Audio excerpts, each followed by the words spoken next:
To really understand why Regenexx is very different, let's take a look at one of our procedures. What you're about to see, your orthopedic surgeon can't do, the guy down the street that does a little bit of ultrasound can't do. So let's take a look at this advanced, precise, guided work. Let's take a look at what interventional orthopedics looks like in the shoulder. A 60-year-old patient who had a shoulder injury after kayaking. He's also gone to the surgeon who has apprised him that surgery is the only option. His MRI is over here and is significant for some inflammation of the subscapularis. The supraspinatus also has some tendinopathic changes with a partial tear. His labrum has a tear in the superior anterior portion. These all can be treated effectively with accurately placed stem cell or platelet therapy. We're using a very specialized concentration of platelet that you can notice its color, it's amber in color, as opposed to many PRP solutions that are made by non-Regenexx provider clinics. This one is relatively free or low concentration of both red and white blood cells, which can be extremely inflammatory.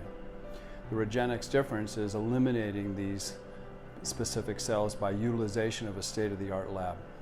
And the defect in the supraspinatus. The only way to get into this specific area, this specific defect, is under guidance. Now we're seeing the needle tip into the defect. We're going to inject a small amount of fluid, and you can see the distension of the tissue. Now we're going to change the orientation, and we can see the needle tip. And that little needle tip, see how it distends right there? So we know it's a partial, little bit of a tear there, which was not evident. Right there, how it distended. That was not visible on the MRI. A normal tendon should be as tight as a piano string. Very firm, should not accept fluid.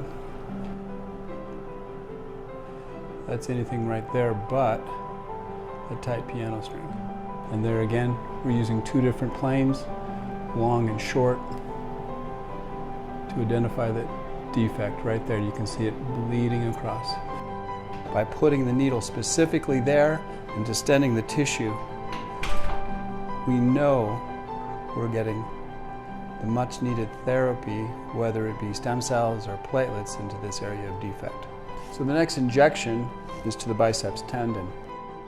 But we're going to now externally rotate the arm, and in doing so, we get a much better target with the bicep, which is now easily identified and injected. So we're going to take our needle in from lateral to medial. Now there's a this is very important. Right underneath my needle is a pumping vessel, which we do not want to injure. It's right underneath my needle, you can see it pumping. So we are going to, because we have guidance, take the opportunity to go away from it, and because there's some subluxation, we're going to get that transhumeral ligament. What I mean by deviation is the round bicep is slightly coming out of the groove, and in order to restore that, we're going to tighten the overlying ligament.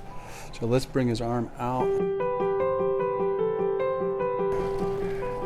now we're going to go to X-ray. We're going to inject a little bit of contrast. We're going to fine-tune that needle placement into the superior portion of the labrum. Utilize a little bit of contrast.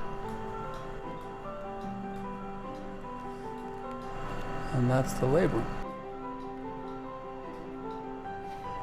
I want to confirm accurate placement in the labrum, and to do that I need ultrasound. That is not an X-ray guided procedure, so we go back from the X-ray to the ultrasound and back confirm again that we have accurate placement. Ooh, that little triangle is the labrum. That is perfect.